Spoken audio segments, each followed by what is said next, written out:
warahmatullahi wabarakatuh. Kami dari Sangga Pedobrak 2 akan menampilkan video uji SKU pada bidang komunikasi, kepemimpinan, dan juga emosional. Sebelumnya izinkan kami memperkenalkan diri terlebih dahulu. Nama saya Irma Dewati Rahmayani. Nama saya Syafira Syaika. Nama saya Selim Raulia. Nama saya Zulaika Gustina. Nama saya Naila Nurafifah. Selamat menyaksikan. Definisi komunikasi dalam situasi formal. Komunikasi dalam situasi formal adalah proses pertukaran informasi, ide, atau pesan yang dilakukan dengan cara yang resmi dan sesuai dengan aturan norma tertentu. Situasi ini terjadi dalam lingkungan profesional, akademik, atau institusional, seperti di tempat kerja, rapat, ataupun seminar atau acara lainnya. Komunikasi formal adalah jenis komunikasi yang terjadi dalam konteks resmi, biasanya di dalam organisasi atau perusahaan. Ia mengikuti aturan dan norma yang telah ditetapkan, menggunakan bahasa yang baku dan terstruktur. Contoh komunikasi formal meliputi presentasi, laporan, dan surat resmi. Komunikasi ini dapat bersifat vertikal dari atas ke bawah atau sebaliknya horizontal antarkan sejajar. Selanjutnya di sini itu ada kepemimpinan dalam organisasi kecil. Pemimpin organisasi kecil membutuhkan kemampuan yang spesifik agar dapat mengelola tim secara efektif dan juga mencapai tujuan organisasi. Kemampuan utama yang diperlukan itu yang pertama ada kepemimpinan dan juga motivasi. Yang kedua ada komunikasi efektif. Yang ketiga itu pengambilan keputusan. Yang keempat manajemen sumber daya. Yang kelima fleksibilitas dan juga adaptabilitas. Yang keenam pengembangan tim. Dan yang ketujuh itu visi strategis, dan yang terakhir itu pengelolaan konflik. Dengan menguasai kemampuan-kemampuan ini, seorang pemimpin organisasi kecil dapat menciptakan tim yang produktif, harmonis, dan juga mampu bersaing dalam berbagai situasi. Di sini saya akan menjelaskan budaya organisasi. Budaya organisasi adalah sistem nilai, kepercayaan, norma, dan praktik yang berlaku dalam sebuah organisasi dan mempengaruhi perilaku anggota-anggotanya. Budaya ini mencakup unsur utama, fungsi, dan cara membangun budaya organisasi. Jadi unsur utamanya yang ke-1 nilai dan misi, tujuan dan prinsip yang menjadi dasar organisasi. Lalu yang kedua ada komunikasi, cara berinteraksi antara anggota. Yang ketiga kepemimpinan, gaya kepemimpinan dan pengambilan keputusan. Yang keempat ada kerjasama, tingkat kerjasama tim dan kolaborasi.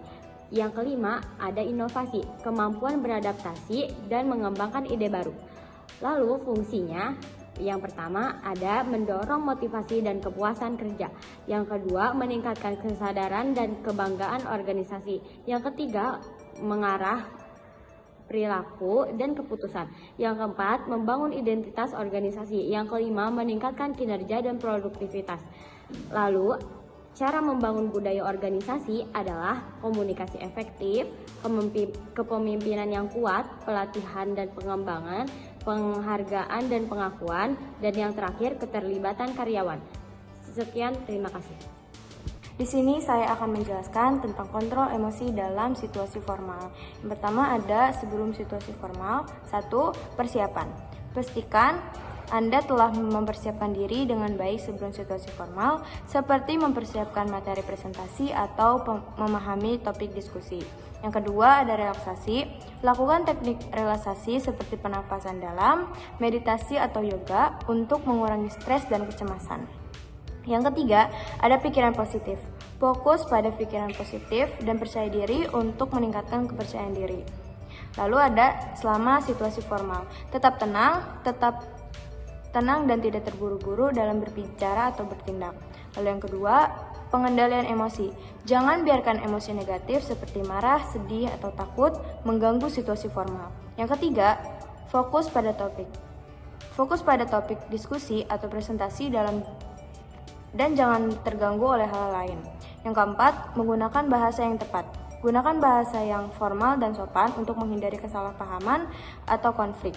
Lalu ada setelah situasi formal. Yang satu, evaluasi. Evaluasi kinerja selama situasi formal dan identifikasi area yang perlu diperbaiki. Yang kedua, relaksasi. Lakukan teknik relaksasi untuk mengurangi stres dan kecemasan setelah situasi formal. Yang ketiga, pengembangan diri. Gunakan pengalaman situasi formal untuk pengembangan diri dan meningkatkan kemampuan. Dengan mengikuti tips tersebut, Anda dapat mengontrol emosi dan dalam situasi formal dan meningkatkan kemampuan Anda dalam berkomunikasi dan berinteraksi dengan orang lain. Terima kasih. Nah, berikut ini ada 7 langkah menjadi pemimpin masa depan yang ideal. Yang pertama adalah jujur. Seorang pemimpin harus memiliki sikap jujur karena kejujuran itu adalah kesuksesan.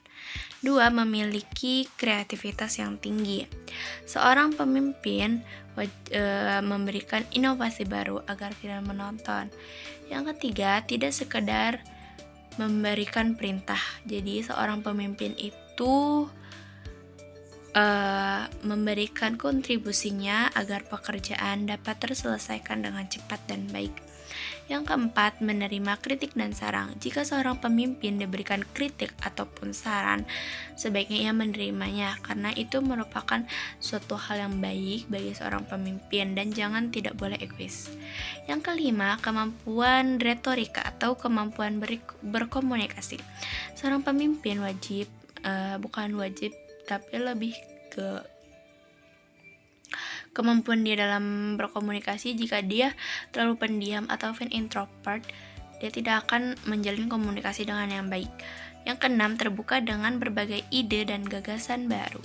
Jadi dapat menerima ide maupun dari orang lain maupun dari dirinya sendiri. Yang ketujuh, memiliki critical thinking, yang dimana seorang pemimpin wajib harus sigap dapat dalam menerima critical thinking ataupun berpikir cepat atau secara kritis. Yang kita tidak tahu masalah di depannya akan seperti apa. Terima kasih telah menyaksikan. Wassalamualaikum warahmatullahi wabarakatuh.